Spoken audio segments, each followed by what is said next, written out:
Is it really a surprise to me that they're taking you seriously? I always had the very best seats, now they're calling you off of the streets.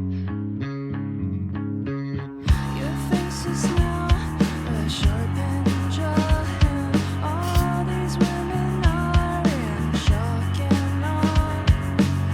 That such a nice guy could be so unrefined.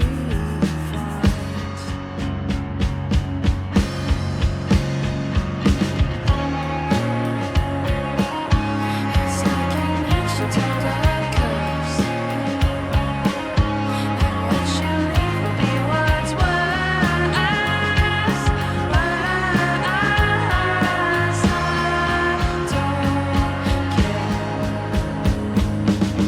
There's no one around in the life for us to be seen and call on. And I've been hoarding all your tapes again. I know you got your spotted head.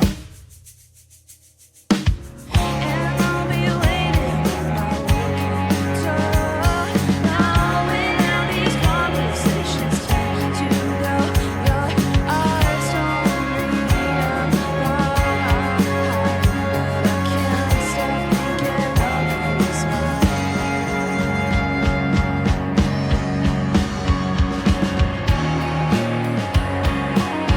It's like an action took a curse, and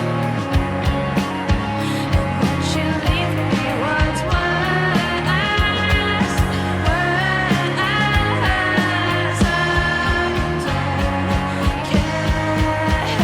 just for now. It's like an action took a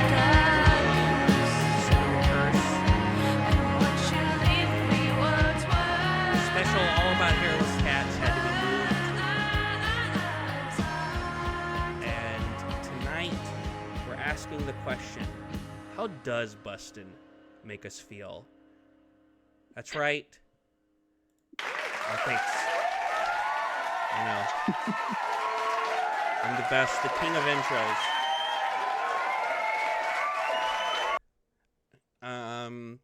I've got them in the palm That of was my like a hand. stadium. We're talking about the Ghostbusters movies, all of them, including the new one, Ghostbusters Frozen Empire. It's cold in them there, ghosts. I'm your wicked game master, Connor Lloyd Crews. The Joey Chestnut of talking about in movies, Edwin Gomez, is getting slimed. Mm. Yeah, baby. So, I haven't taken full advantage of my soundboard in a while. But who else is here with us? Hey guys, it's Brian. How are you? And Hello, I'm Josh Oakley. yes, it's another three-hander. Three-hander. At the end we have Fafnir joining again for the game. I just want to say thank you to Marina Sakamoto and her band Shunkin for the use of their song Curse off of the EP She Nods for our opening. It's been 141 days since the strike ended and the AMPTP still sucks. And how are you guys? Yeah, not bad. How are you? Doing good. Yeah. Just hanging out. Yeah. Well, let's Hanging. talk about Chilling. Normally we would, I think, talk about the new movie first and then, but I think it makes more sense for this to go through them in chronological order release, basically. Yeah. Well, I think especially because the later two are very much its own separate world. I feel like it's like the first two, 2016 is a middle, and then you have the last two as its own. They're very much separated that way, and even the feeling of them. And so Ghostbusters, the original 1984 film. Mm. There's 5 films, there's 3 of us. It's Ghostbusters. Everybody knows Ghostbusters. I'll Yeah, I summarize think this that's the one. thing. Yeah. It's Ghostbusters. It's funny, just real quick. They're Josh and I saw Ex Machina last night, and they actually did a Ghostbusters call in that. That's the thing about that movie. Ghostbusters. That was actually kind of crazy, by the way. I just need to say that, like, and just real side thing. Like, they did a Ghostbusters thing, and then a full out Oppenheimer quote in Ex Machina. And you're like, just a weirdly timed thing. Is you're like, oh man, I kind of forgot that this is all that year of it. But that's the thing. Ghostbusters is so universally known that it is neat explaining. Yeah, it's like explaining the plot of like Psycho or The Terminator or Back to the Future or something.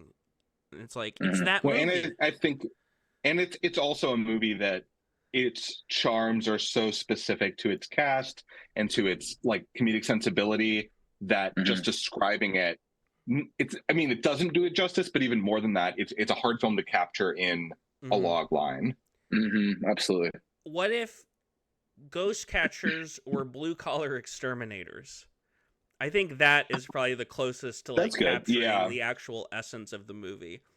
And it's also the fact that it's it's in some ways kind of an SNL movie. It sort of came out of the connections from there. Dan Aykroyd, Harold Ramis, and Bill Murray. Originally conceived by Dan Aykroyd, my hero, a man I love more every day. I want to get a portrait of him on my wall, I think.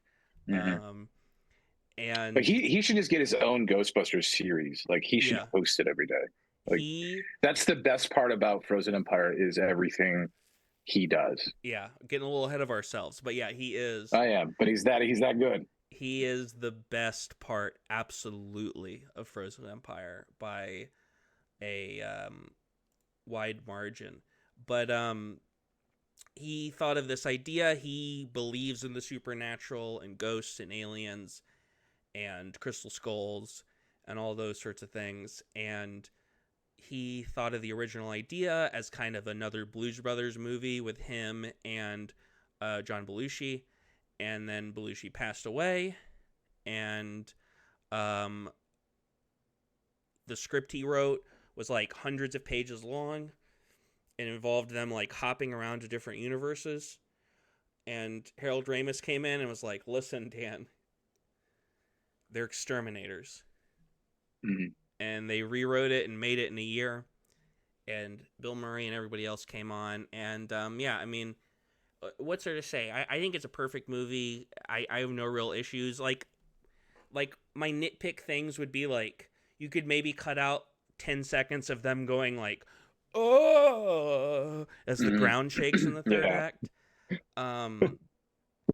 But it's just like... On the other hand, it's just another reason to pump them up, though. You're just like, wait, what happened to the Ghostbusters? Yeah. And they all come up again, and it's like, oh, the Ghostbusters are here. It's but I get what it is one of those. They play that card like 3 too many times, I think, at the end. Yeah. They love that card. That's their favorite card. It's just like such an efficient... It's one of the movies that made me want to get into movies as a kid. Probably same, yeah. Rewatching it now, I'm just like, this is still great. Like, it's so efficient. Like, absolutely. Especially for a comedy, like the little time... Like, I think about little things, like on a structural level, like the little time jump when they introduce Sigourney, where they've done enough setting up what the Ghostbusters are going to be. And so they do this time jump, and then Sigourney is there, and they already have everything already kind of set up, and then we get kind of reintroduced to them. She's like living her life. Like, she's already like the stuff that happened at the beginning where she spooked out, that's gone. She's in the day to day. She's got groceries. She's seen a commercial of them going like, those are my boys, but that's it. It's great. Even I'll defend this. Yes, Peter Venkman, Bill Murray's character, is being kind of gross at the beginning when he's doing the ESP test. Oh, absolutely. Yeah. However, he literally says the point of the ESP test is to study how negative reinforcement affects psychic abilities. And the guy he keeps shocking actually guesses one correct at the end. Right. It's literally like he's being an asshole about it, and he is being a creep and trying to sleep with the student, but he is also still like literally doing the science stuff on purpose. Right. And I get a little defensive about the first Ghostbusters because I feel like post how negative the 2016 backlash was, like people were so fucking weird about the 2016 one, and I think there was like a counter backlash where people dismiss the original one. Oh, But absolutely happened. I love the original movie so much. I mean, it is an age thing too. I mean, I was, you know, when I first watched Ghostbusters 2 was the one that I really got on as it came out. Like I was about 9 years old, I think, when Ghostbusters 2 came out, and I had only seen Ghostbusters, you know, maybe 86, 87 when I was 6, 7. So it wasn't that many years, but I was so into it that I was genuinely that excited for the second. Like I got to I could listen to tape nonstop and the soundtrack and all that stuff. It was just a fun, and it really did. Those first two movies are so special in its own thing because it literally just captured a part of. And I hate to be that guy who's doing my childhood, because that's stupid shit too. But it's like I recognize where it, you know, that love did come from that era. Mm-hmm. You know, Yeah. granted, I mean, I never got on there. We ruined everything. Okay. Yeah, I mean, Yeah, I think I'm an evolved enough person to know that a new thing coming out doesn't ruin anything old, No, of course largely not. speaking, and B, that I can recognize the difference when I revisit stuff between something I loved as a kid and something that I loved as a kid and I still love now. Because there have been plenty of things I've revisited that I loved as a kid and I rewatch now and I'm like, That are just stupid. Yeah, Right. absolutely. Yeah. Yeah, I mean, this wasn't. I don't have the personal attachment that you both do, but I still agree basically with you that it's a flawless screenplay, flawlessly put together cast. I was having this thought recently. I threw on what's it, Chain Reaction, this like kind of shitty Keanu Reeves. It was fun. I enjoyed it, but you know, and it those movies that do get kind of lost to time. Then once I watched it, I was like, oh wow, I have so much more respect for every other like 80s and 90s. I know it's a different genre, but still, just that kind of blockbuster. Sorry, that kind of blockbuster was so commonplace, and the only examples that we still watch every day are the perfect ones. So I think it's easy to lose sight that these were hard. It's hard to do something that seems as seamless as Ghostbusters, and especially considering it was, you know, converted from like a 400-page crazy insane script that Dan Aykroyd made to a movie in theaters and basically in 1 year. From my understanding. And the song is almost transcendent. I was talking to a friend about this the other day where it's like nobody would say, "Oh, the Ghostbusters song, you mean from the first Ghostbusters movie?" Which it technically is. But you know what I mean? Like it's like someone was trying to. I was dismissing the old '60s Spider-Man cartoon, and they were like, "Well, the song's from it." And I'm like, "Oh, the old Spider-Man song is like transcended that cartoon and exists outside of it." Yeah. But that song is great. My favorite lyric, I mean, when he says, "I hear he likes the girls," always makes me laugh every time. I mean, that's the thing about the iconic things. I mean, that's why even again, to just say back again, the Ex Machina, I hadn't seen it in a few years, and I forgot that line was in there. And he does the thing, "Who are you going to call?" And my brain is immediately going to like, Ghostbusters. We don't think that, you know, it's Ex Machina. And then they do that callback, and you're like, oh shit, that's right, it is in this. It is just an iconic cultural movie that just really stuck. It is. I put it in that same vein as Star Wars. It may not have the same amount of fan base, but it is that thing that's very pivotal where it just you say Ghostbusters and even people who haven't seen it could give you some information about it. Yeah, I wish I had done an effort to find this, but my mom, there's a picture of my mom and another teacher friend of hers back in the 80s as teachers for Halloween at school dressed up as Ghostbusters. Oh yeah, that's cool. But yeah. Ghostbusters. And I did see the Mackenzie Gray. I mean, it's a little further ahead, but I saw some photos today of her. She was all like growing up at different Halloweens and stuff. Like even from a little kid, she was always really into Ghostbusters. Like her Halloween, you know, had like an actual like Venkman patch on it. So it's funny to see her now with like the Spangler. And that's kind of cool, you know, where you get that aspect of it. I have zero ill will for any actors involved in any of these movies. Unless it's been discovered that they're a creep. Yeah, of course.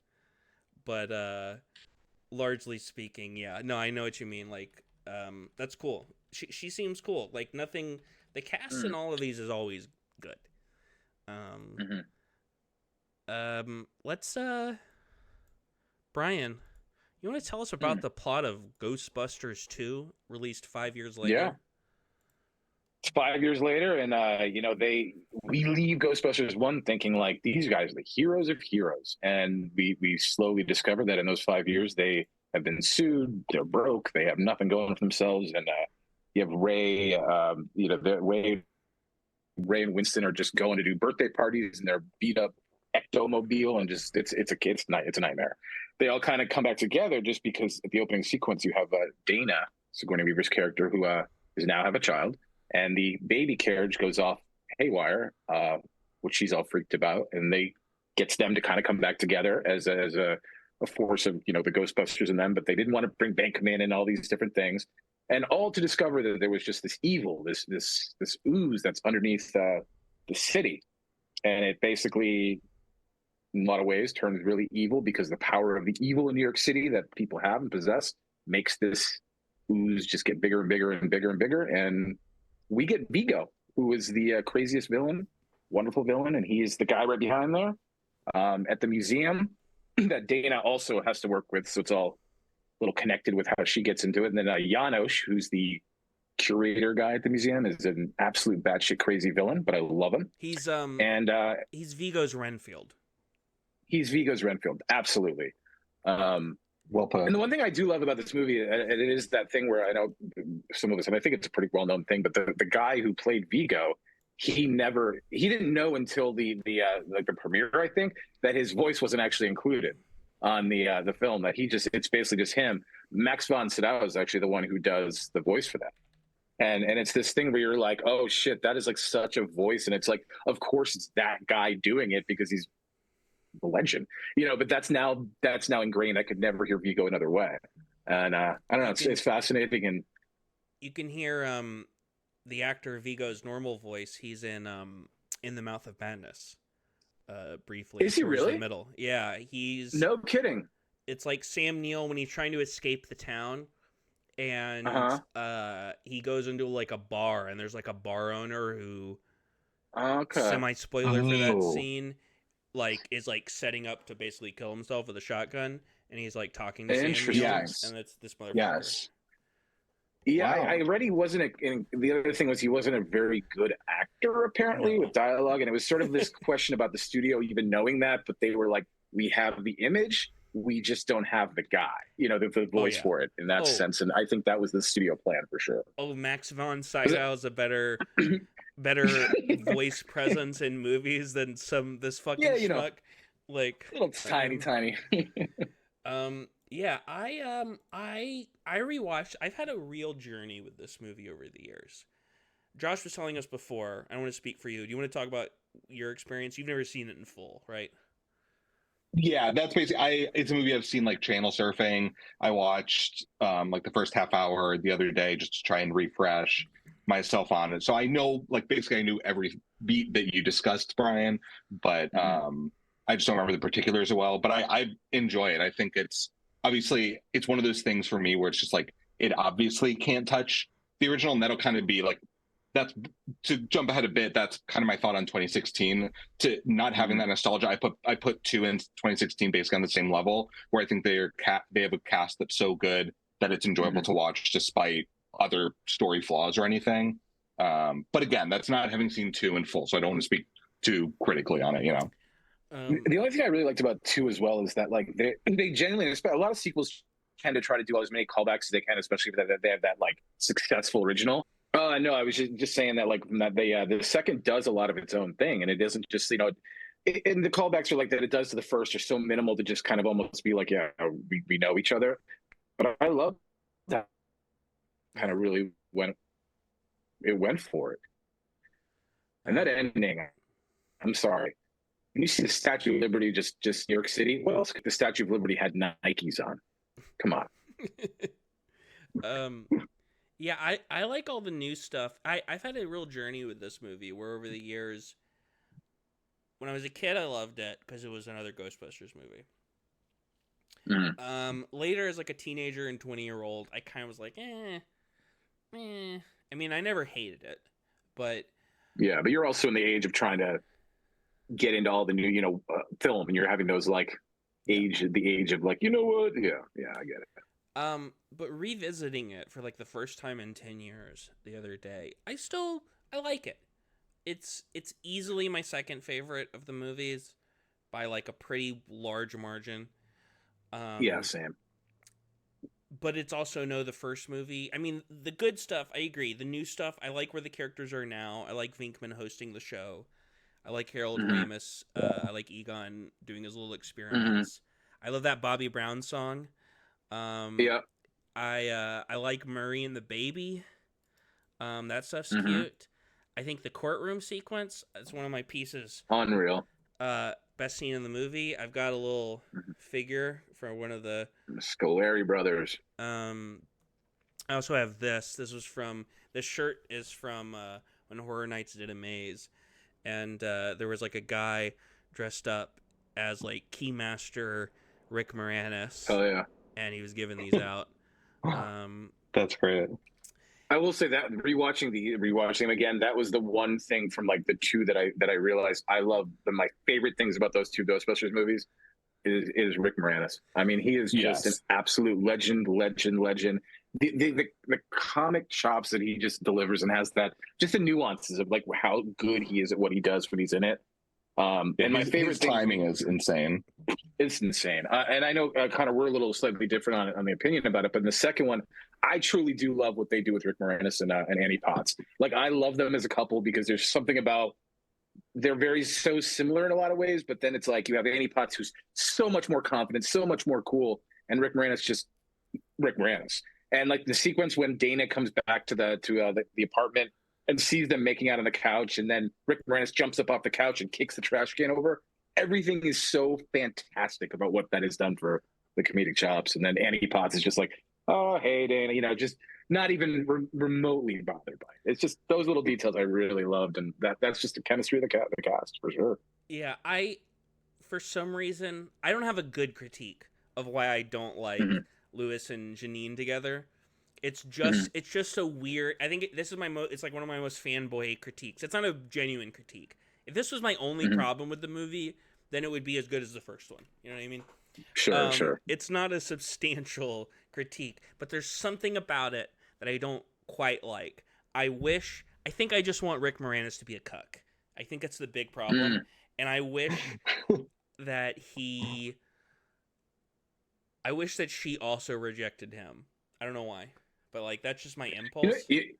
I just feel like Rick Moranis Louis would never be able to be a cuck because he would never get to that point of being a cuck. Yeah. He would just go hide in the corner. Yeah. Even with an Annie Potts, somehow it was like just enough to push him. Because even like the way he asked her out originally, they're like kind of crossing the street and he's all awkward, going like, oh, "You want to get food sometime?" Like, and it's just those things where like if it wasn't for her being like, "Come to babysit with me," they would never have even hooked up. And because Louis is that much of a awesome human, but but I mean there's other little things I like in this movie. There's some great lines, including lines that I always remember as being in the first one because of how good I think they are.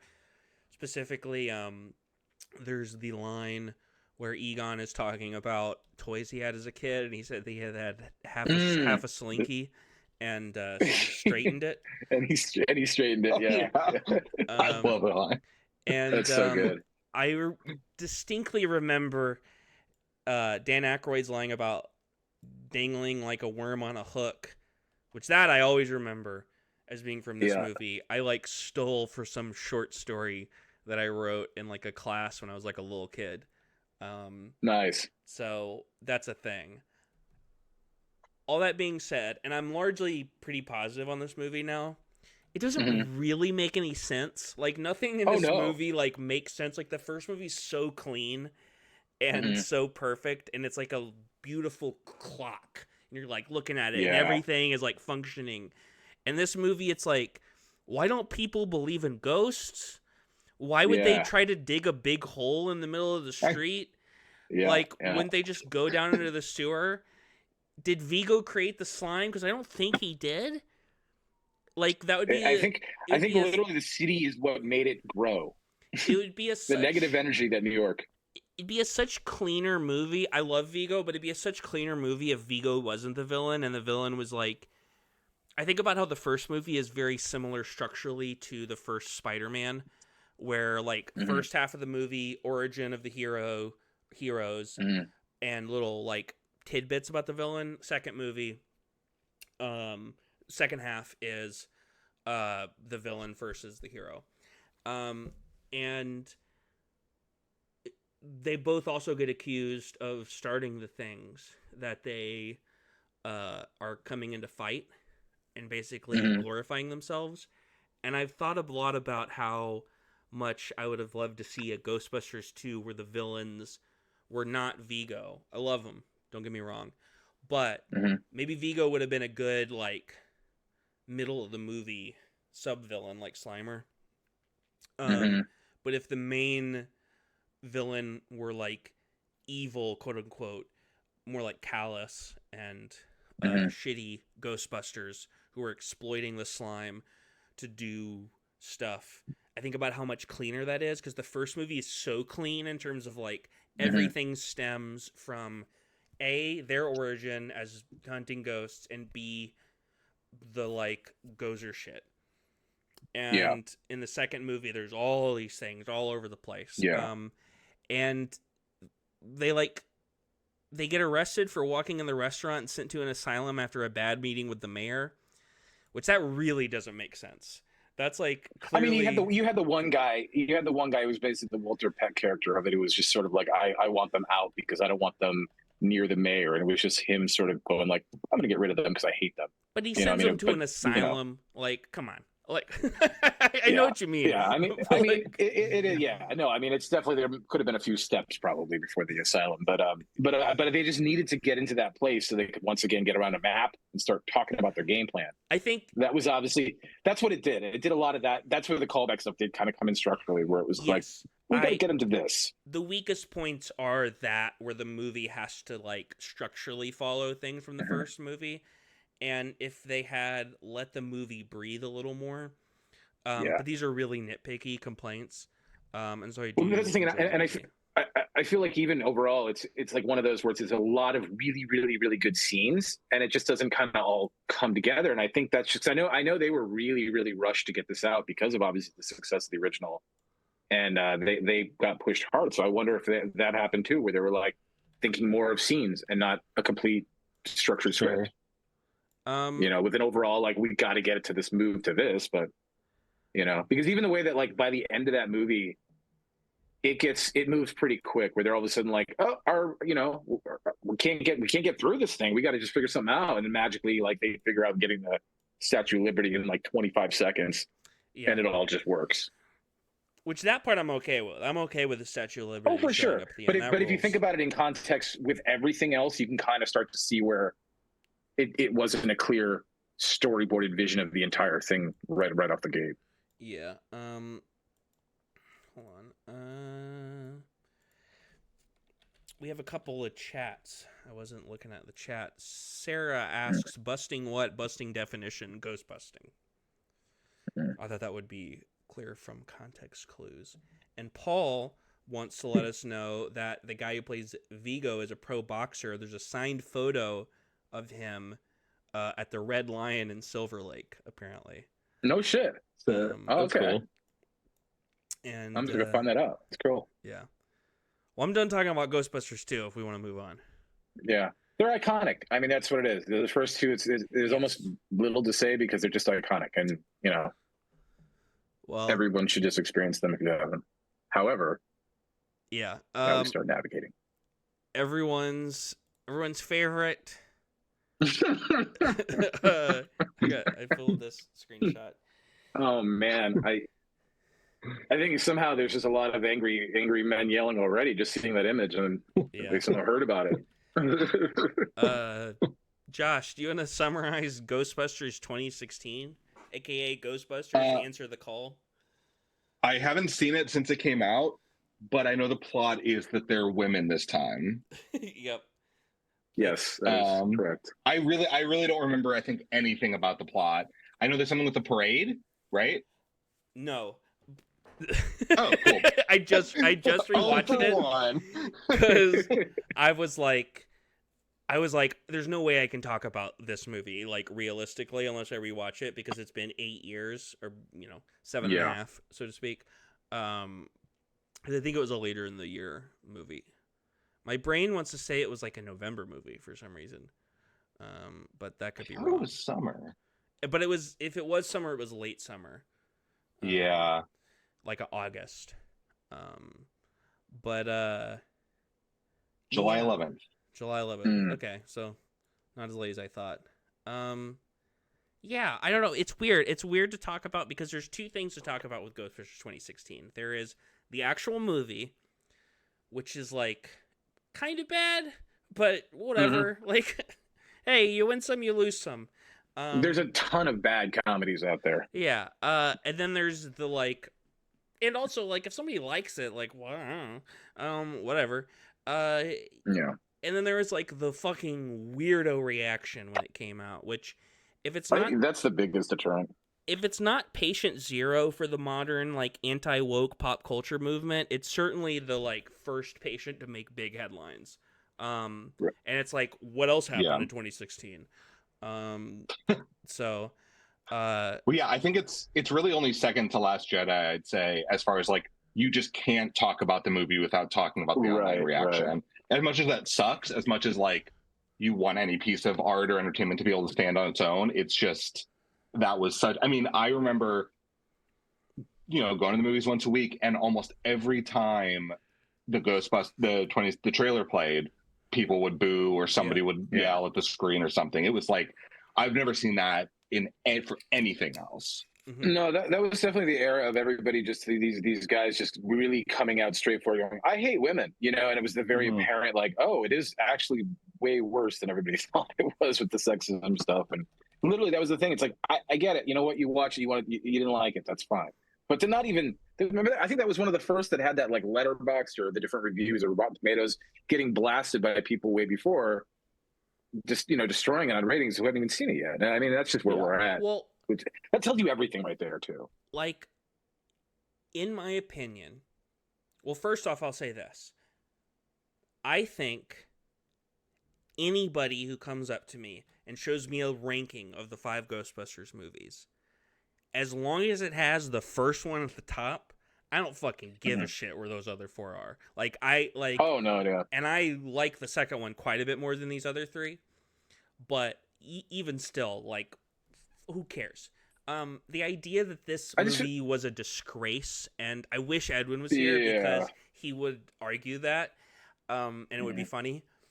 But it's not a disgrace. It's a bad movie, and that's fine.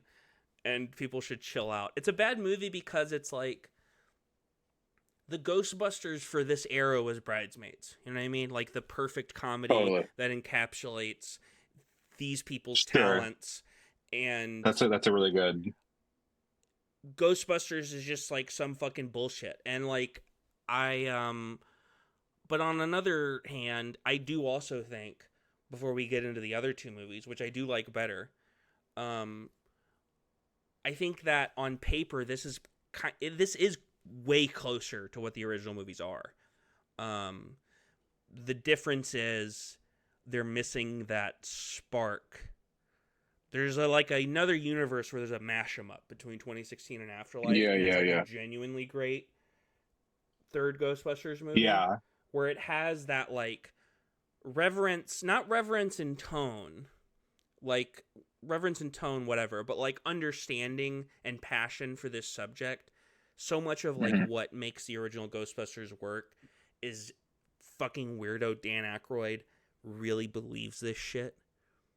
And you can, I think, kind of tell that nobody, and to be fair, in the new movies, that's kind of transferred to like a weird reverence for the specific lore as opposed to like larger lore. Yeah, it went into the opposite direction of soulless. Yeah.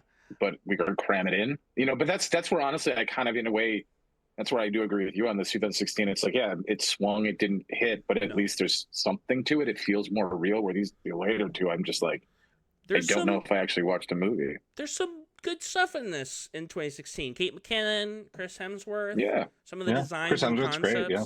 concepts. There's a few really Adam good Scott jokes. had a little fun.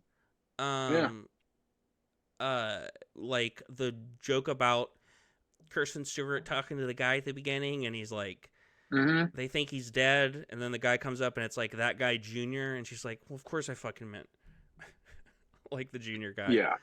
And it's also a movie that was like, I mean, the worst part about it is Paul Feig's direction, and I love Paul Feig. Like, I have a lot of affection for the man, but like, very flat. And also like, the ladies aren't given like a ton to do on a character level. It's much more just like quipping around and stuff. SNL driven almost in that way too. Yeah. Especially Melissa McCarthy has really failed, I think, by the movie, because like she gets basically nothing to do. She doesn't even get to do her like normal shtick. She's really boring in the movie. Everyone else at least gets to kind of have some fun. Kate McKinnon especially. Yeah, McKinnon and Hemsworth are definitely the best parts. But I think your bridesmaids point is really well taken, because I mean, I really don't like. I know this is a scorching take, but I'm a little sick of Hollywood recycling all these damn ideas year after year, and all the IP stuff. And I'm very against that in general. And I think you make a good point as to the way that larger issue is tied to the 2016, where it's trying to fit pieces and parts into pieces, that don't align. And something more shaggy like Bridesmaids worked so much better with all of these actors' chemistry and everything. And even Paul Feig's direction, Yeah, right.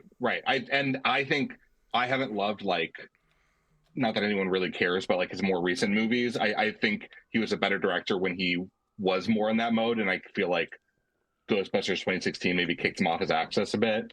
But I'm sure. Yeah. But I think it's fine. I think I have never had an urge to throw it back on. It is not a movie that I particularly care for. Just became, just at the time, it was just such an insufferable experience. Yes. Like liking movies, that it has that negative air around it, unfortunately. It still does. It like raises people's absolutely hackles. Even friends of mine who are like pretty rational and I think chill, largely speaking. It like, I was thinking a lot about also how it goes both too big and also not quite serious enough. Like, if the movie had gone big but kept it more serious, that could have worked. I guess that's kind of what the newer movies are doing. And works a little bit better. Or if it had stayed small. That's really, I think, a big issue with 2016, is if they had taken those ladies and Paul Feig and allowed the story to be small and didn't have to have like a giant Times Square ghost freak out at the end of the movie. But yeah, whatever. Who fucking gives a shit? Who gives a shit? That's at the end of the day. Who gives a shit? Let's move on. Just because I know it's your favorite movie, Josh, why don't you tell us about what happens in Ghostbusters Afterlife? It literally, it's so, your point is so well taken that it took me a second to realize that that wasn't a Ghostbusters 2019 still. So in Ghostbusters Afterlife, Elon Spengler has died, right? And he's left Elon Spengler and Bill Murray. Are you doing that purposely, by the way? Elon Spengler? It's Egon. It's Egon. Elon Okay. Spengler and Bill Murray. I love how you called it. That's why I had to like call attention, because it's kind of great. That's how much that guy is in our culture right now. But they're Spenglers, right? The people, Carrie Coon and the daughter, and they're living on his old ranch where he had been like investigating something, some occurrence. He passed away. No, don't worry, he'll come back. And then they all start busting. Finn Wolfhard, everyone's favorite actor, mine, my favorite guy. He comes in, and they eventually get wrapped up with Zool. Right, comes back out. Yeah, Gozer, the Keymaster. Gozer makes an appearance. Yep. Gozer, right? Yeah, and and then at the end, we get him back. We get Harold Ramis back in a beautiful, thoughtful, very human and humane appearance. There's nothing more like just this heartwarming than when you see four guys blasting a ghost, but then taking moments to look at each one of them and just enjoy the moment we're all living right now. It's beautiful. Unfucking real. That's what I remember the most. I will say the only thing I like about this movie at all is, I have to admit, I like the little marshmallow guys. Yeah. Oh my god, because they're little. I'm a sucker gremlins. I'm a little sucker for little guys. I just saw Boy and the Heron again, and the little like souls before they're born. Sure. Little guys will always get me. Mhm. So Afterlife had that one successful push, but that's That it whole for me. Paul Rudd sequence was my favorite thing, especially his call with the Baskin Robbins. All of that was so great. Yeah, Like that's what I wanted, obviously, so much more of than what we got. I mean, the fact that literally the very end is that you discover, because like Dan Aykroyd is so pissed off at Harold Ramis' character because of he took all the traps, and then you realize, oh, that's where all the traps went. They all went to this field, and that kind of shit that you're like, okay, yeah, right. Yeah, I just watched it for the first time this last week. As much as a Ghostbusters fan as I am, I got a Ghostbusters poster over my fucking bed. You know what I mean? Same over here. And I thought Afterlife looked like especially post Rise of Skywalker, it looked like a studio over course correcting from the reaction to their previous film in a desperately thirsty way. Please. Oh my Lando, god. Yeah. we got Lando in this one. Oh no. It is just Ghostbusters fan service in the completest way that they could do it. Which is what took away the most from it, because it lost the heart, it lost the soul, it just became empty. And I'll say this, I agree. The Ramis stuff at the end with like the CGI Harold Ramis fucking sucks. Who gives a shit? Yeah. It would have been more respectful. I was texting you this, Josh. I genuinely think a Slimer-esque cartoonized version of Harold Ramis Ghost at the end would have been more respectful. I completely agree.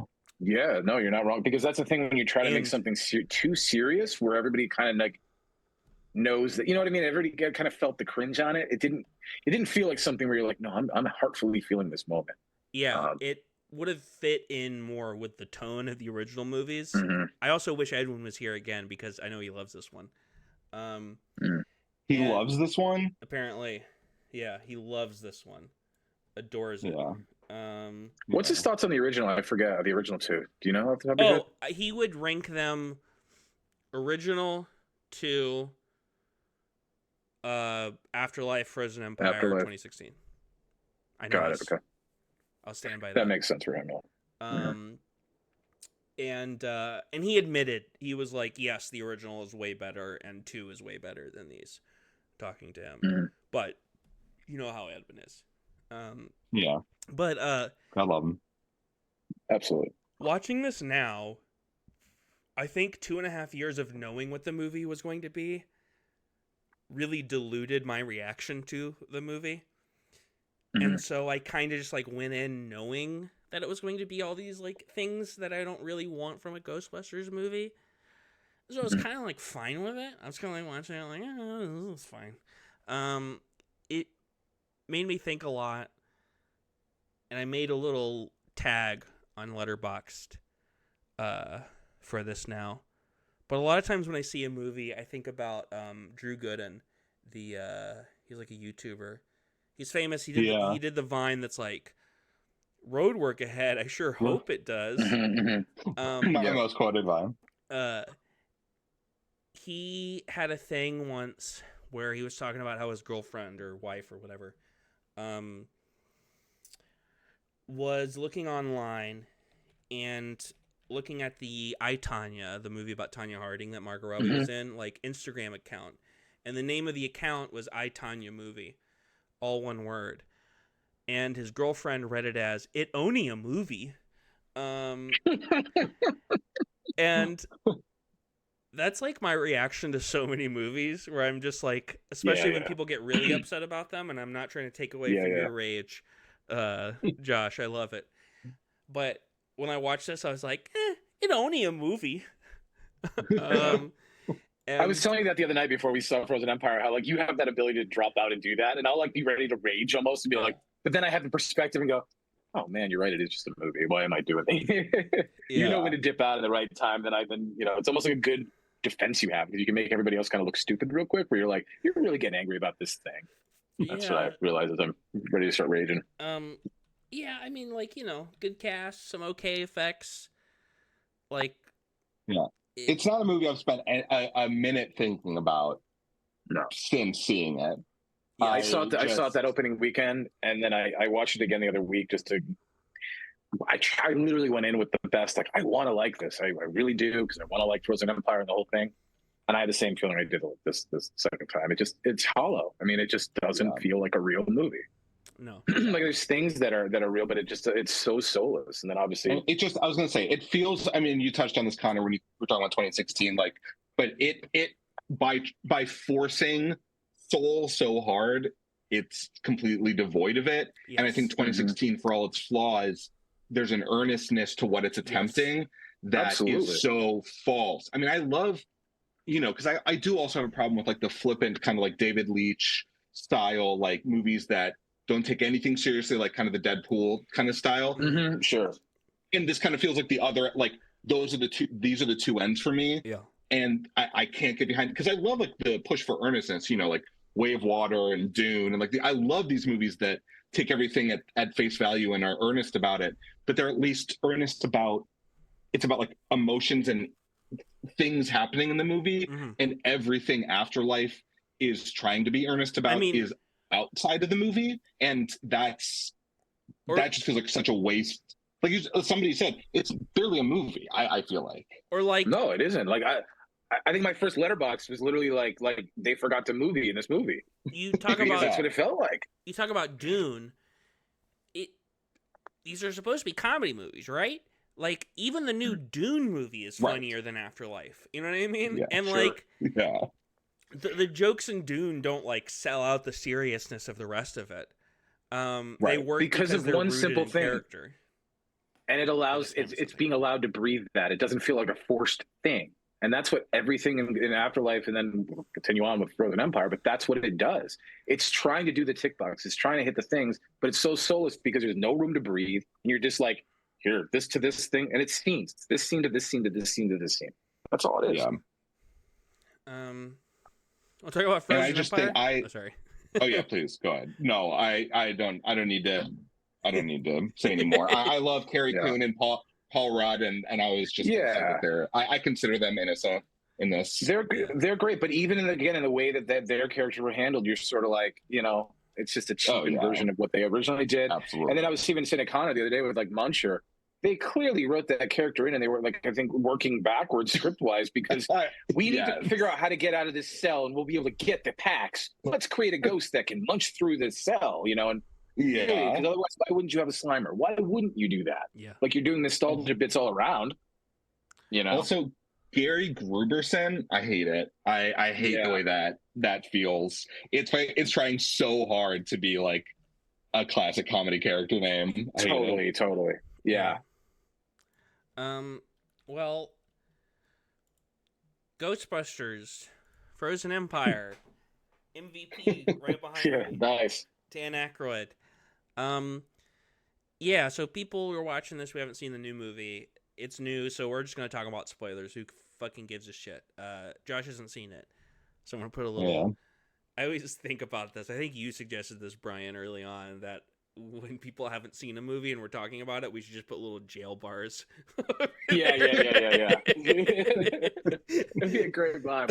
Just everyone knows where you stand on this one. The new Ghostbusters, the new characters in Afterlife hang out with the old Ghostbusters in New York City, and then like 30 minutes before the end, a giant frost demon pops out.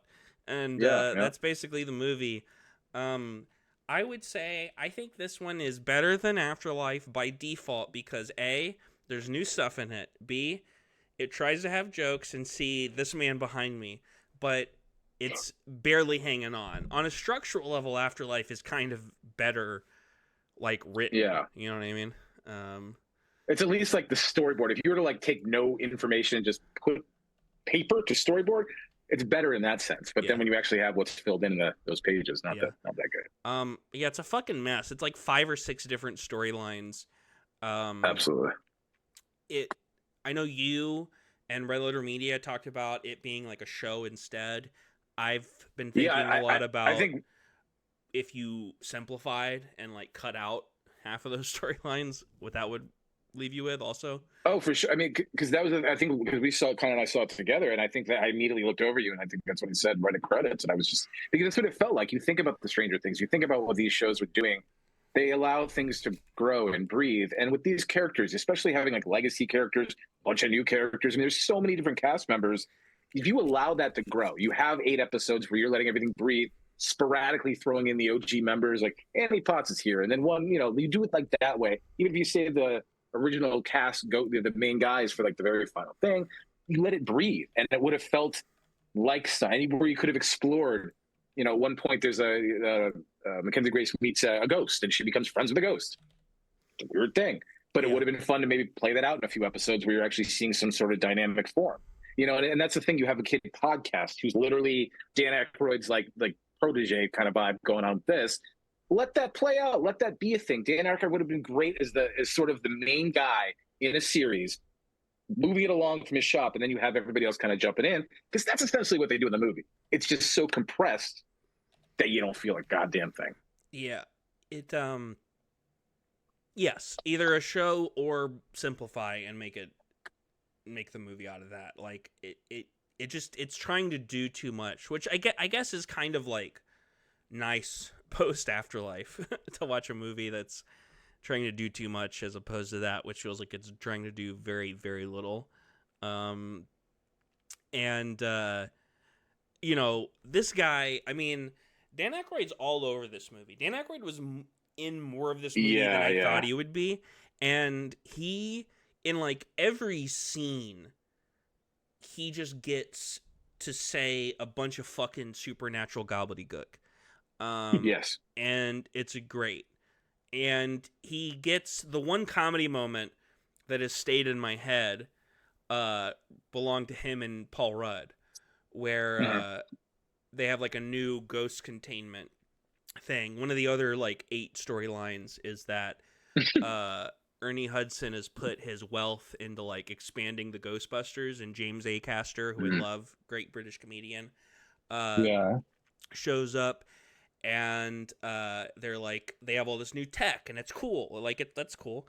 And they're talking about this giant containment system, and Dan Aykroyd compares it to like the size of the American West. And Paul Rudd and him start doing this little riff off about like home of the strange, and Dan Aykroyd's like where the spooks and the specters play. And then they keep trying to go, but then someone cuts them off, and they kind of like they like fizzle out. Yeah, they were trying to do the Home on the Range melody the whole time, and they come in line for line, and they were strong at the first 2, and then they just lost what they were figuring out. It was great. They felt very similar in the character type too. Mm-hmm. And that's the thing. There were some fun things, but again, like you just nailed it. Where you're like, there's 8 storylines. I mean, that was the truth of it. I mean, even like the big catalyst of like what's opening the villain. It's just a portal hole from the top of the firehouse that literally is exactly what sparked all the Gozer shit in the first one. It's the family.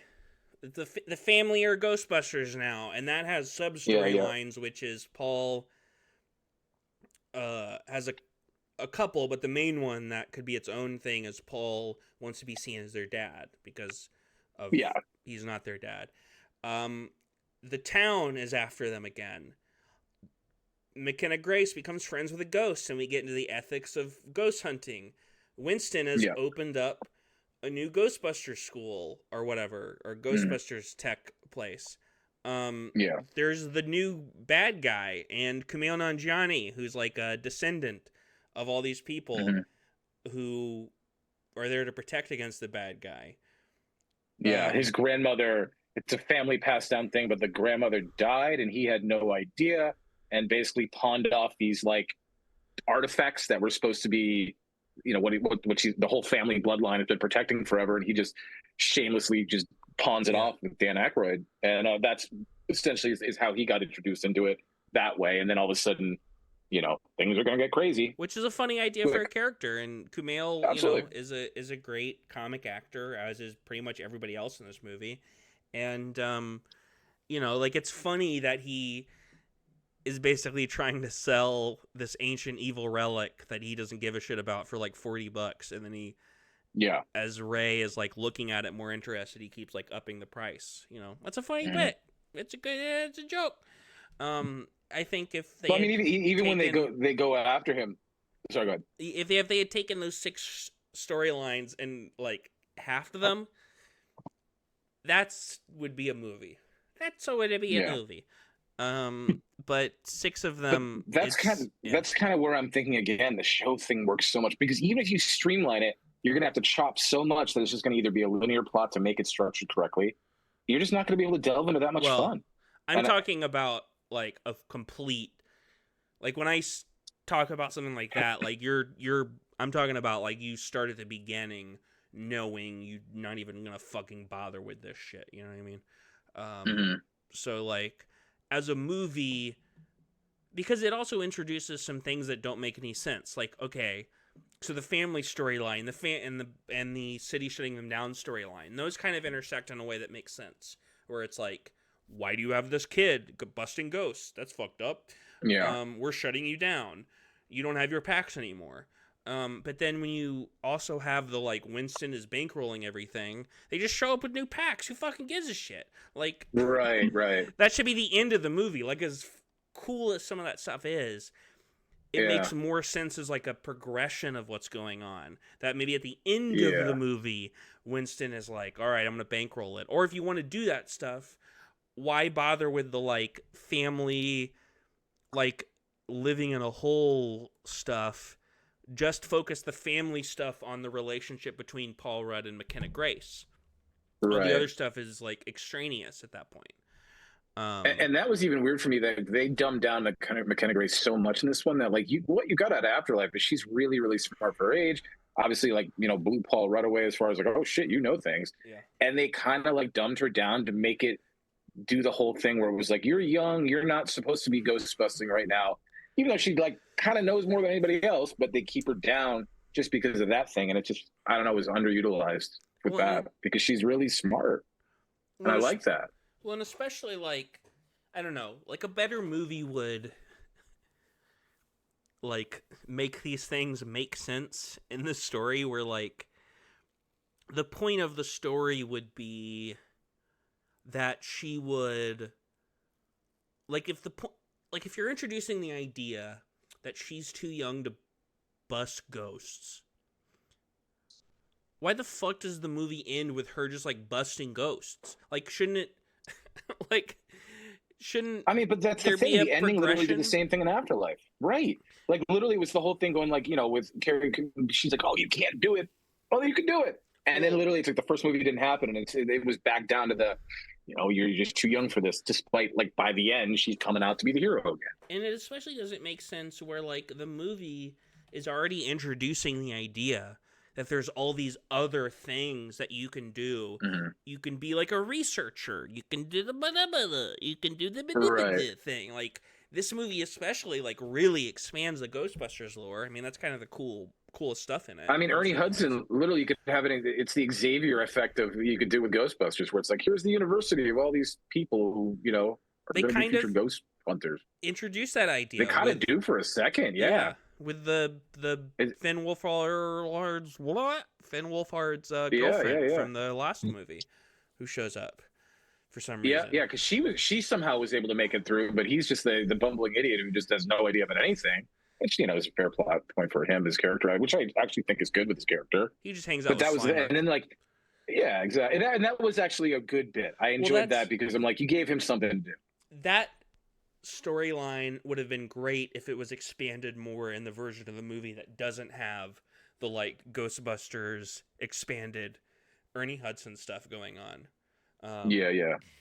Like, Well, because that's the thing. Even when they get shut down, I mean, to your point about the Ernie Hudson stuff, like, they make a big point of like you're being shut down. Like, Mackenzie Grace, they gave her, they're like, because Walter Peck, who was the big, the asshole dude in the first one, he's now the mayor in this movie, and it was sort of like he's obviously got the chip on his shoulder about the Ghostbusters in general. So he warns him. He's like she's not allowed out. Like, that's it.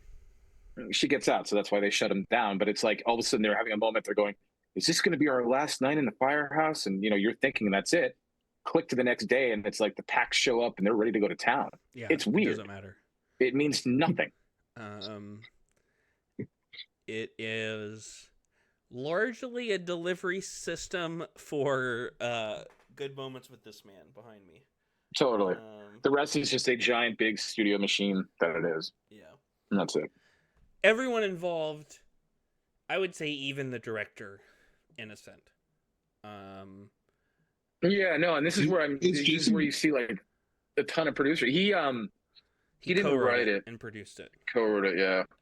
Oh, but he didn't direct it? No. Mm-mm. Oh, okay.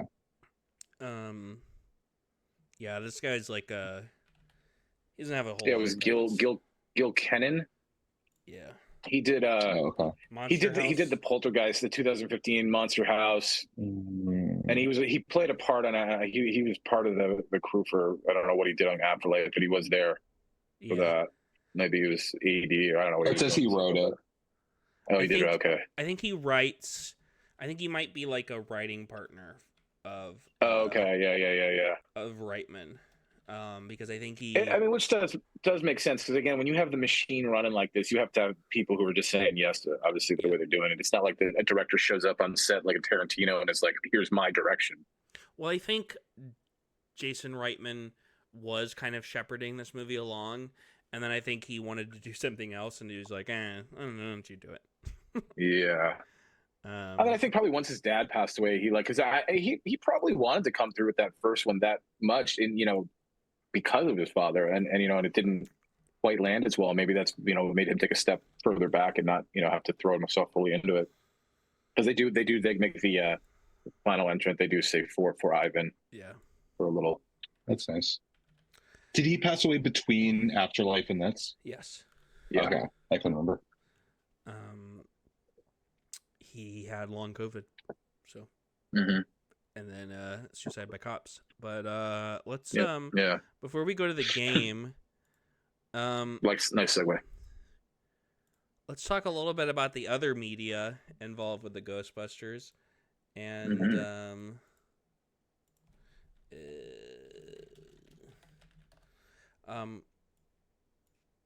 yeah, it's weird. I almost think that like post the first movie, the best avenue for the Ghostbusters is not movies, like cartoons. Yeah, no. Video games. The real Ghostbusters is the shit. I love that show. Video game was pretty fun, I remember. I've heard that there's pretty good comics. There's Neil Cicerega's incredible BUSTIN video remix. Yeah, I don't have super strong feelings about the other Ghostbusters. No.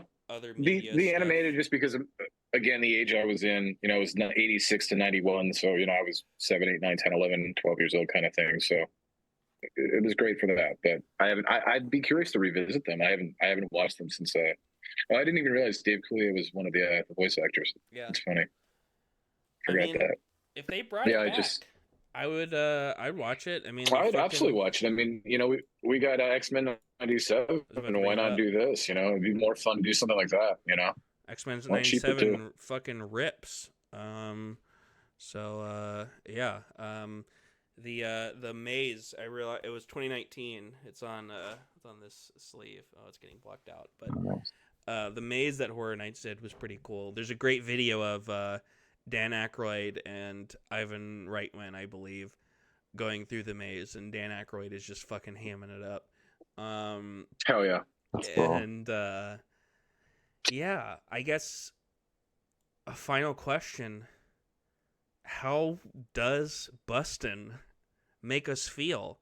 Because if we're talking overall, it makes me feel fine, is what I would say. Yeah. in the context of the first movie, obviously it makes me feel incredible. A lot of endorphins going, you know, Mhm. a lot of tension release whenever I bust. But yeah. What about you And guys? speaking of it, I mean, that was the thing at that age. You know, I never really understood when I was first watching it that Dan Aykroyd got a blowjob from a ghost. Yeah. I did not understand that at the time as a child, but it's funny to see in context now. That's for sure as an adult. And speaking back to the Ex Machina, that was the big thing that Oscar Isaac's character had to say, is that like he just gets like blowjob from a ghost. Fascinating. Yeah. I know. I really feel like that took over as like one of the central like moments of the film over the last like 10 Absolutely. years.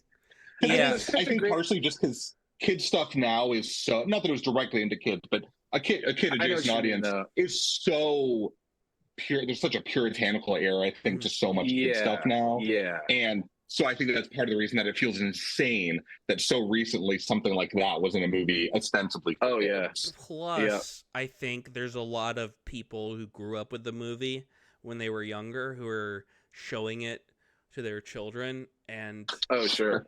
getting in that awkward situation where they're like, Yeah. please don't ask me that's about happening. this. Yeah. Please don't ask me about this. There was that Paul Newman movie, Slapshot. That was another my brother and I watched so much as a kid. Never had any idea how like really offensive and adult oriented that movie is until the later rewatch. And I was like, how did we watch this as children? That is crazy. Well, I just watched Who Framed Roger Rabbit for the first time ever. I'd been wanting to wait and see in the theater. I've been pushing it off, but finally I just threw it on and obviously thought it was absolutely incredible. But another one where it's just I was like, it literally, as I was watching, I was like, if you had explained the plot of this movie to me, I just wouldn't have believed you. And not in like a hokey, like a joke way. Like, I wouldn't have believed that it's about Roger Rabbit's wife having a sexual affair with a, you know, like, it's truly deranged. Mm-hmm. That was definitely, you could tell the cocaine era of Hollywood was really, really out. Just a prime peak right there. Yeah, I almost brought this up earlier when we were talking about the movies as a whole. Maybe this will be a good summation. But I think a lot about when I watch movies, like showing these movies to people, showing them to like my parents who have maybe never seen them. They've seen these, most of them. Or they've seen the original too. Showing these movies to a spouse, showing the movies to children. I don't really want kids, but I still think about that. And you're just going to show it to random children. You just go random children. Yeah. Show Ghostbusters. Okay, come here. But yeah, kid, come here. I got something for you. If I had kids, it'll be fun. I would show them the first movie, and if they were really into that, I would show them the second. And then I think I would lie and be like, no, they didn't make anything else. Sorry. Until they became old enough, and then appreciate it. Once they were old enough to like know that I was lying to them, I would say, listen, honey, I know I lied to you, but those other movies aren't very good, and I don't want to rewatch them with you. Because frankly, we were talking about this earlier with Josh. You were talking about having not seen some of these since they were in theaters, and like, I specifically remember with 2016, I pulled up a version online that was like the extended version that was like 25 minutes longer, and I was like, oh no. Yeah. No. I'm going to find the short version. Like, I don't need to spend my time on any of these movies. It's funny you say that because I use Voodoo. I use Voodoo for the digital codes for all the physical media I buy. And I think when I signed up for it, they actually gave me the extended version for free as like a create an account kind of thing. I have still not rewatched that because, like, again, you're telling me extended cut. I'm good. Yeah. But if I had children, I might actually just show them that one and then make it that so that they can grow up being like, this is the greatest Ghostbusters, and just piss off people. Weirdly, you know, just have angry. They were gonna do an extended edition of Ghostbusters Afterlife, but the Supreme Court ruled it a crime, so they struck Makes it down. sense. That wasn't allowed. Yeah, that's logic. Weirdly, the 2016 one, I will say this, watching it, I was like, this is way more sexual than the old ones. There's a lot of jokes about sex and like goo being in like Kirsten Wiig's like pussy hole and butthole and stuff. And like, you know, I'm just like watching it and I'm like, all right, ladies. Like, let's I mean, that's chill the out a thing. little. It's To the the bridesmaid man. shit. Yeah, Yeah. you're doubling down, and that's the thing that I think is. It's like almost like I know. I Like- know. Sorry, I'm joking. Leave this. Yeah. No. I know, but yeah, but there isn't like Bill Murray's liver. Like, oh no, I got ghost goo in my dick hole. You know what I mean? yeah. I mean, if Well, that's the thing. Again, if- that's how you get away from that joke with the ghost blowjob. Is you're like, well, Yeah. no one, like it's just not the kind of thing I mean, where. I'll defend the ghost blowjob, honestly. Like, narratively, yes, it is I'll kind of defend that for any reason. Yeah, a of non course. sequitur, but like at the same time, in that sequence, it does kind of establish how like isolated and alone, despite their success, how like isolated these characters are from other people and human connections. Oh, for sure. Yeah. So I mean, because that was the whole thing. That was the sequence where they were overworked, overtired, barely sleeping, and then that was the whole way it played out. apparently, it was part of a much longer scene that Okay, they. So I don't know if that it for would have. that reason, yeah, It would have would been have pushed good. it a little further over. Yeah. But let me message my buddy. And I think it's about time Oh, that some wicked time, wicked games happening. hey, it's Connor's Wicked Games, sponsored by Chris Isaac. Oh hell yeah, we were just talking about the ghost blowjob. Yeah. Oh, that's amazing. Good timing. Perfect. That's great. Every week, like Jigsaw, I Oh like my to play a God. little game. Was it really You gotta loud? get this. You gotta work on that mix. Yeah, my tinnitus is just gonna rock out from Chris Isaac. I never thought I'd say that happening. Let me. Oh yeah, this is too loud. Sorry. I think it reset my settings. Hold on. Let Yeah. me save. Hey Fafnir, how's it going? Good, I think. What's your experience with the Ghostbusters movies? Okay, I've seen the first movie twice. I've seen the second movie once, and the other ones I have not seen. Okay, And this was maybe 10 plus years ago for both of those. that's fine. So I'm a big fan. But you remember a very iconic scene at least. Oh, yeah. So. For sure. That's your favorite bit. This is my favorite bit. Tonight we're playing the Ghostbusters entrance exam.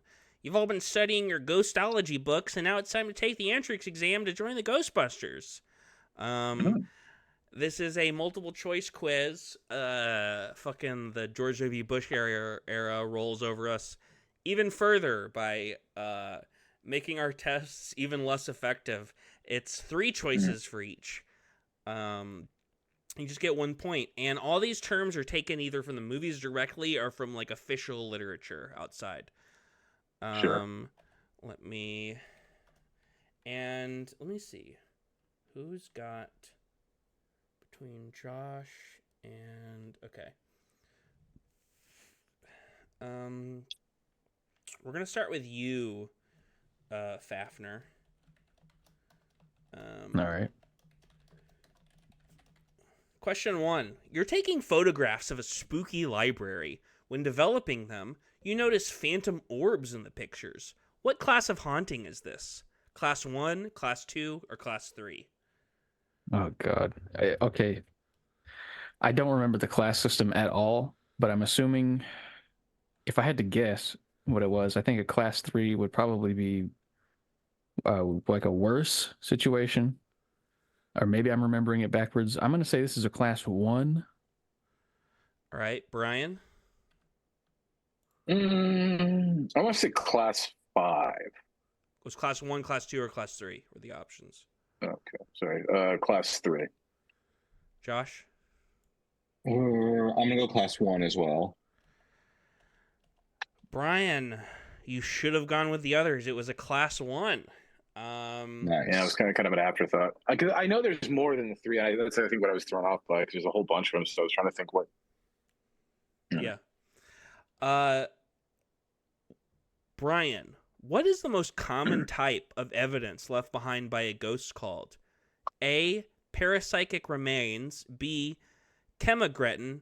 Or C. Ectoplasmic residue. I would say C. Josh? I'm gonna say C as well. Fafnir? I gotta go with the majority and say C.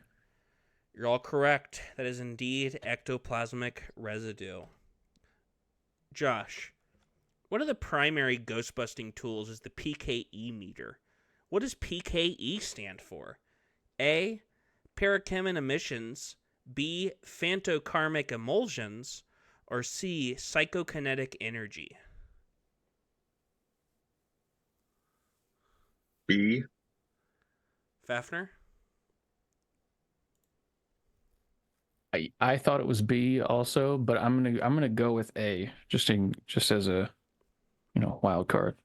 Brian? Can you just list the letter options again? What they were for it? A. Which one is the psychokinetic? Which one is that one? If you want to say psychokinetic, I just know which one that is. So, All right, that's what I want. Brian, congratulations. You are correct. It is psychokinetic energy. Nice. I had to make up so much dumb bullshit to fill in the false. I Yeah, bet. you're doing And good. It's good so That's far. the thing with these, though. They hold up because you just like those are just words that are just common. I don't know. You just feel like you didn't know them. I know nothing about that stuff, but Fafnir, Ghostbusters. your friend Ezekiel has a specter in his home that only appears in his deceased grandmother's bedroom.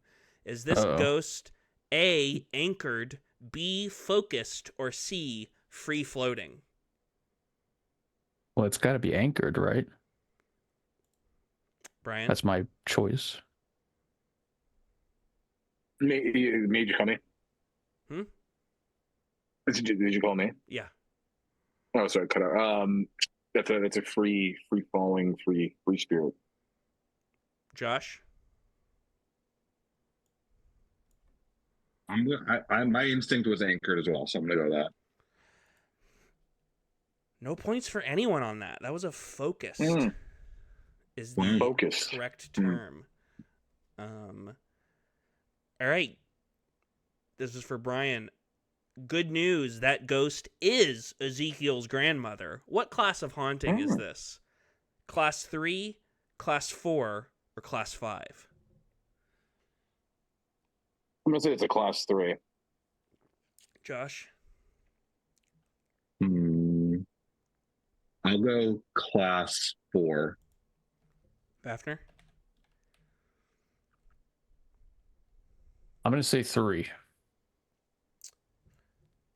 Josh, congratulations. It was a Class 4 Spectre. Fafnir, I think, or is it? I think it's Josh next. Yeah. Yeah, I think so. You've busted Ezekiel's grandmother, but she keeps reappearing. What type of ghost phenomenon is this? A, returner, B, respawner, or C, repeater? I'm gonna go B. Fafnir?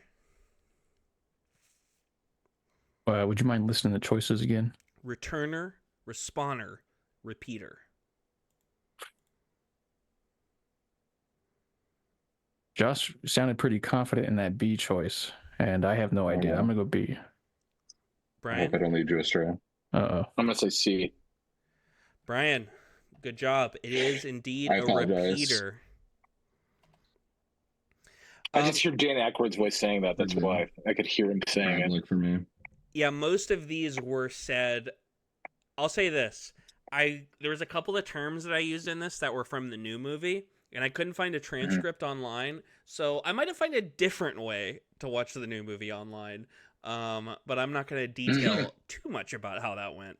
Fafnir. I've actually seen that as well, so I know what you're talking about. It made me go at first like, oh wow, already, huh? Yeah. Crazy. Fafnir, your ex-girlfriend Pamela has had frightening visions for months. Rivers of blood, oceans of people screaming, death rolling across the world. The name Galar Tolam keeps appearing to her. What book would be useful for researching this? A. Clark's Spectre Almanac, B. Tobin's Spirit Guide, or C. Igor's Phantom Manual? I was gonna say the Bible. I'm gonna go with. I mean, that would be a good choice. Yeah. It sounded pretty scary, and I think I don't know if I would have a girlfriend after that, but I would probably say C, I guess. Okay. Brian. Tobin Spirit Guide. Josh. That was B, right? I'm gonna go with that B.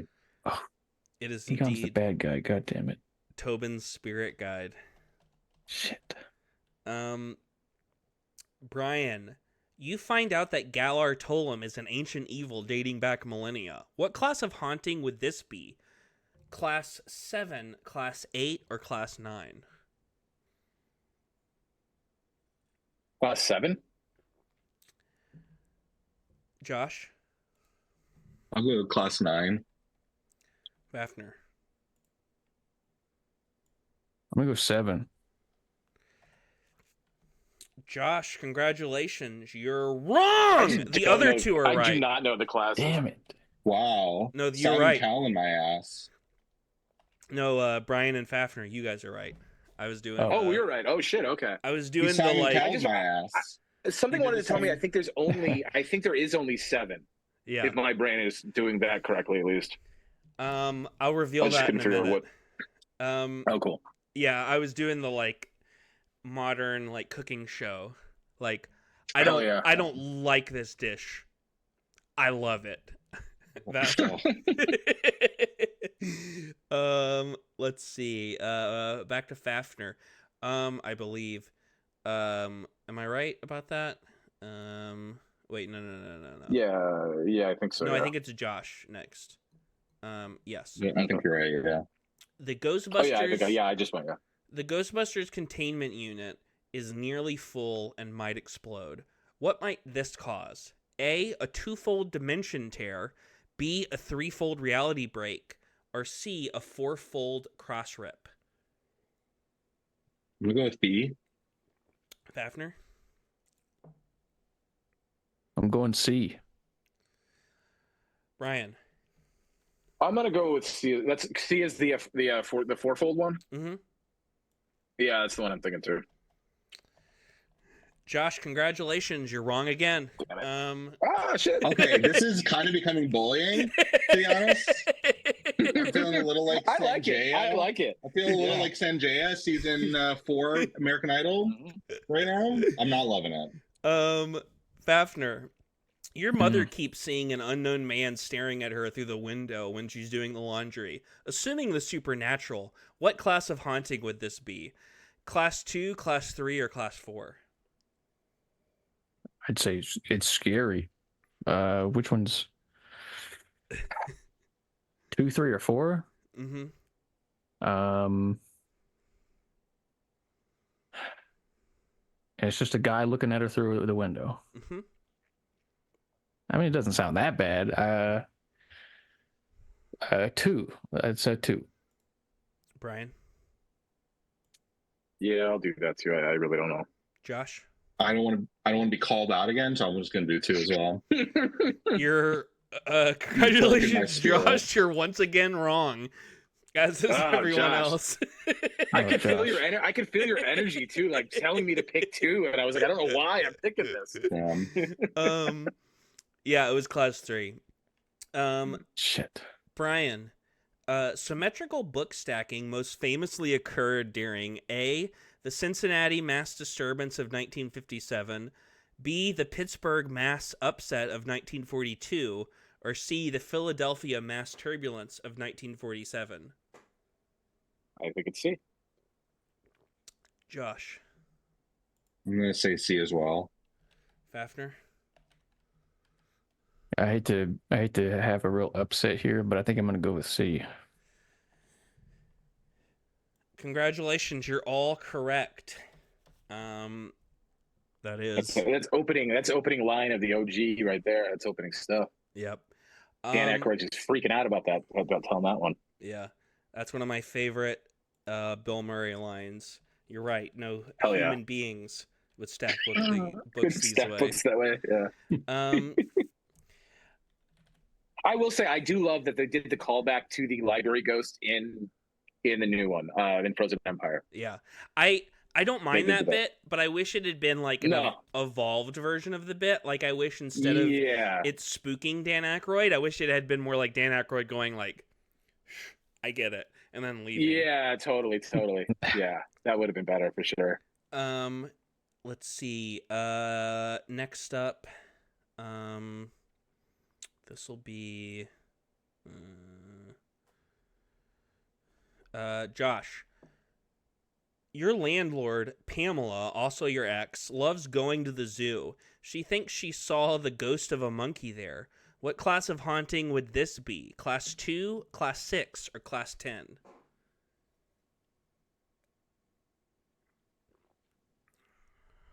Class 6.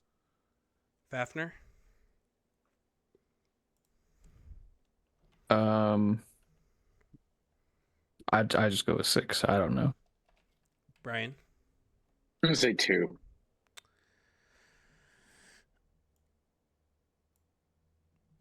Josh and Fafnir, you're right. It is a Class 6 haunting. I've clearly proven that I know nothing about the classes of ghosts in this game. So It's- That's the heavy. one thing I've It's fine. maybe get some reviews. It's all a bunch of gobbledygook. It is. Fafnir, your parole officer, Deborah, has a weird scroll her friend left her.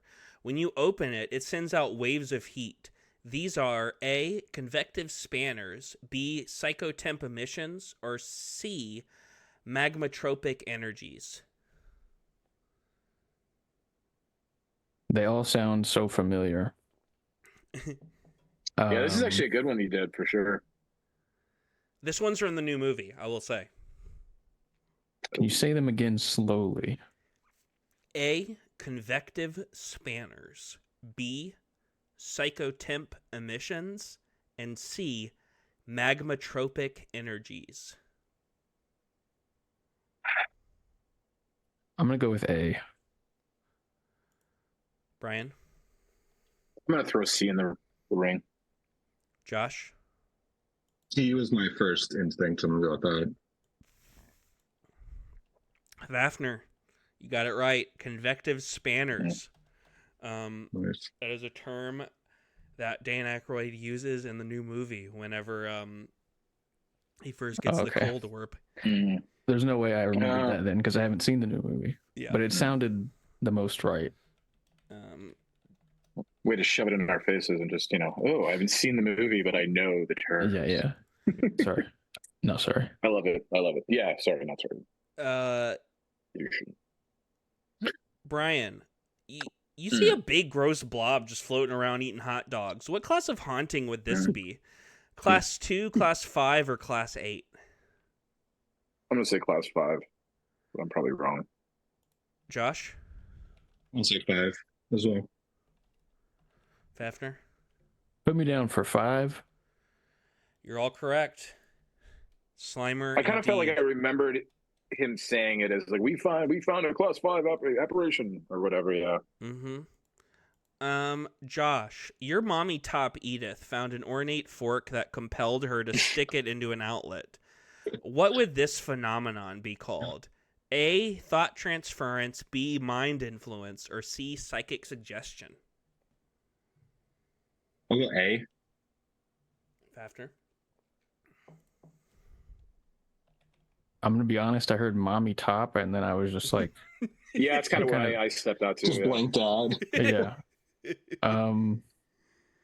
Dommy Mommy is the other. I'm gonna go with C just to be different. Brian? I'm gonna go. What was A again? What did you say A was? Thought transference. Yeah, I'll say A. Even though, yeah, I don't know. I've been just thinking about Dougie Jones right now. As I was thinking about that, though, I was like, I Yeah. just want Coop to put a fork in the outlet. Brian and Josh, you're right. It is thought transference. Yeah, that's another one of those. I think that's when they use that little skillet thing. Yeah. They also They did. were referencing that stuff. They did. They used it. That was another one that I pulled directly. It's possible they use it in the first one, but I pulled that one from the new movie also. Oh, okay, yeah. It maybe the same. They just the colander, by the way, not Yeah. skillet. Fafnir, and this is the last one. What do all ghosts have in common that makes ghost busting possible? A. Energy type. B. Ectoplasmic discharge. Or C. Ionization rate.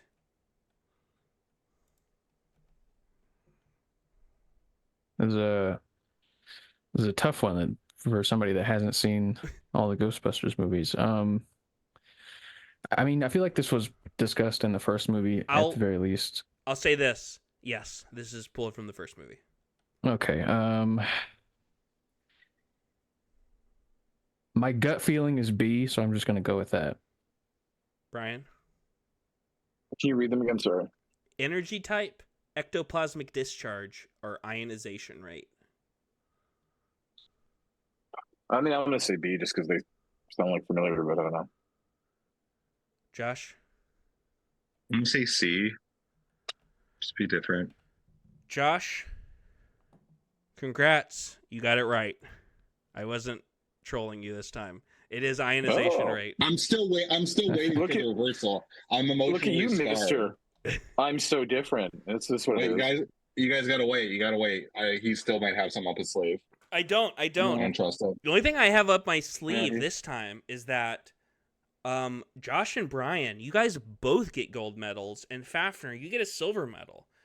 Josh and Brian tied, and yeah, there's no bronze. We should have medal. a tiebreaker. I like winners only. I deserve bronze. I can flip a coin. I'm not gonna roll a dice. Right. I'll cede my gold to Brian since Ghostbusters is so important. Wow. All right. Well, now you're just making me sound pathetic and terrible. I want to share. No, you know what? Yeah. I want to share it with you now. Sharing is caring. No, I want to do that. You get it. Please take it. As the game master, you guys both get gold. So, Okay. Thank you, Game Master. Yeah. And unfortunately, you guys all do fail your test. You guys are not going to be Ghostbusters. We needed at least a 12. Damn it. Darn. You need to study the literature a little better. But ooh, hold on.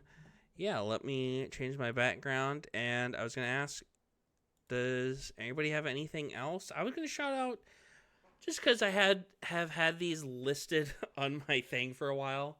And I kind of mentioned comics earlier with Ghostbusters. That I've been reading some cool stuff recently. I read Silver Surfer Parable, illustrated by Mobius, written by Stan Lee, which is really good. I finally finally read through all of the Scott Pilgrim comics, the colored versions of them, which are incredible. And I read Ed Brubaker and the Phillips family's most recent, not their most recent actually, it was like a year ago, Night Fever, really good graphic novel, an actual graphic novel, because sometimes I get a little annoyed when someone like talks about Watchmen, it's a graphic novel. No, it was a mini series that was then later collected. Night Fever is an actual graphic novel that was released as its own thing. I also think we should get a motherfucking ceasefire up in here. But you guys got anything else you want to shout out? I really like Problemista. I don't think I'd seen it last. I don't think I've been on for a minute. So it's my favorite movie of the year so far. It's Julio Torres from SNL, one of the SNL writers, about him and his terrible boss, played by Tilda Swinton. And I just feel like it's very rare to get movies that are just like about what life is like today. I feel like that's just not really a thing that happens a ton, and this is, I think, one of the best one. There's a whole running bit about trying to find a job on Craigslist that I feel far too deeply in the midst of my unemployment. It's great. It's a great movie. I still got to see it. It's one on my list. But it was that thing where it was on a smaller screen the whole time, so it kind of kept delaying me to doing it. But I need to just jump out and do it. Well, I guess it just got released because I thought it had gotten released last year, but I guess it was a movie that got delayed because of the strike. Yeah, I think it was. Yeah. But Yeah, because Julio Torres was here doing Q&As that opening weekend, because that was when we were doing the Love Lies Bleeding weekend. But he was over there doing all the rounds that way. nice. So Yeah, I do want to check that out. That does look good. Yeah. I want to say next week, we're doing Twin Peaks Club Volume 3, talking about episodes 8 through 11, the first 4 episodes of Season 2. I want to thank Brian here for composing our outro. Please follow us on social media. Please like and subscribe. Smash that like button. Smash that, yeah. Give it a thumbs up. People always give me a thumbs down. Someone tried to tell me it was like, take a shower. And it's like, bro, why don't you chill out? Craziness. The internet is crazy. We're on Instagram and TikTok, maybe not for long, at CinemaCurse666. If you like this episode, share it with your local exterminator. And yeah, that's pretty much it. Thank you guys for joining. Thank you for having us. It felt good. Yeah. Bustin felt good. Yeah, you got to Bustin exercise does feel good. your emotions about Afterlife. So Yes, I did. The ectoplasmic emissions are gone. I'm free. nice. Well, thanks guys for joining, and thanks everyone for watching, and bye-bye. Goodbye, citizens. Bye. Bye bye.